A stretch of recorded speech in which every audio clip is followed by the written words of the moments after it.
Hello class.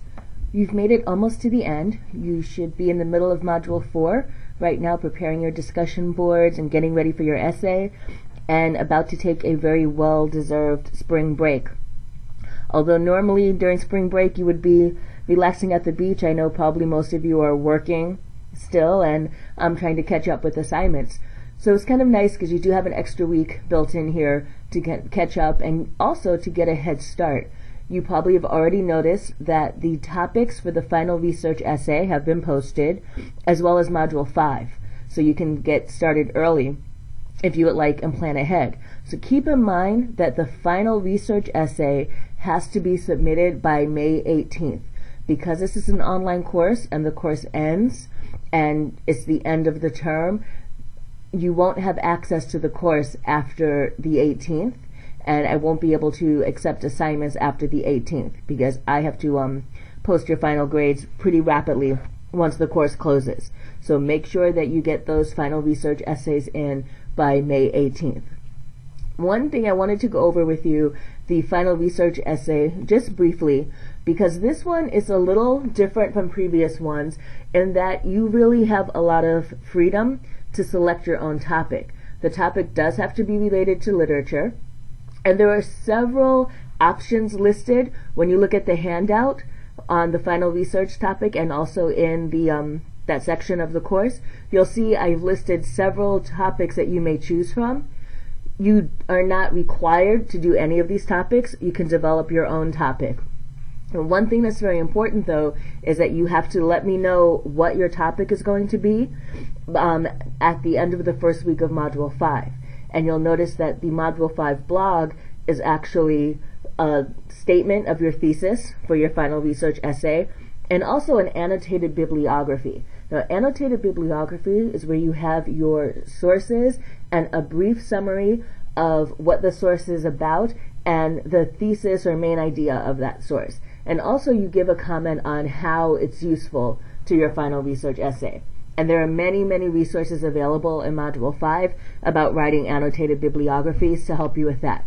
And again, it has to be in MLA format. So I just want to go over quickly also, you'll notice in the discussion boards that I've also added a place for you to talk about your final research essay. So if you want to ask some questions about it now, you can actually begin posting in that discussion board. So if you go to the discussion board, you will find a board for the final research essay here. And here you can go in and post a brief description of your proposed topic for the final research essay. You can also post any questions related to that final research essay here on this board as well. So that is what the purpose of this board is. Go in and put any topics that you might be thinking about. If you're having a hard time making up your mind between a couple of topics, you can run them by me here on this discussion board as well. And again, you can ask any questions that you have about the final research essay there on that discussion board. Another thing I wanted to go over just quickly in Module 5. Again, remember that the course closes. But your Module 5 blog, the annotated bibliography, remember that it has to be an MLA style. You have to include a clear thesis statement and at least 5 secondary resources that you're going to use in your final research essay. Remember, secondary resources are resources other than the primary text that you're writing about.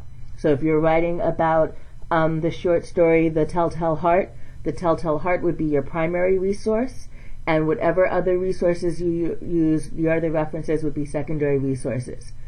You are allowed to use the Literature for Life textbook as one of your resources. That doesn't mean that you can cite the story itself in Literature for Life and count that as a resource. Remember, you have to have 5 secondary resources. So say if you're writing about Robert Frost or Langston Hughes or one of the other authors that there's an in-depth study on in the textbook, you can cite those essays about that writer. There are several essays about Emily Dickinson. There are several essays in the final chapter of the textbook too about different works or different authors. So if you cite any of those, that can count as one of your secondary resources. Also, too, you want to go into the library resources that are available to make sure that you understand how to locate your secondary resources, and ask me questions. If at any time you're having difficulty or you're not sure about something, just reach out to me with that question. And again, too, in the resources folder for Module 5, there are several resources, including the Old Standby Purdue, that give you help with writing an annotated bibliography. There are also a couple little video clips to help you with that as well. So take advantage of those resources to make sure that you're doing your annotated bibliography properly. You can also post one of your entries to the discussion board, the final research essay discussion board, if you want to make sure that you're doing it correctly before you do the blog post for Module 5. And Module 4, I hope that it's going well. I'm looking forward to the discussion post coming up in Module 4. And I will be checking into the course during spring break.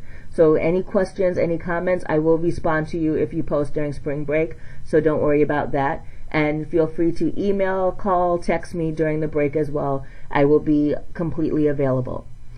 That being said, I hope you all do get some rest and have a chance to catch your breath a little bit and enjoy the brief time off that you have from school, and good luck with all of your assignments.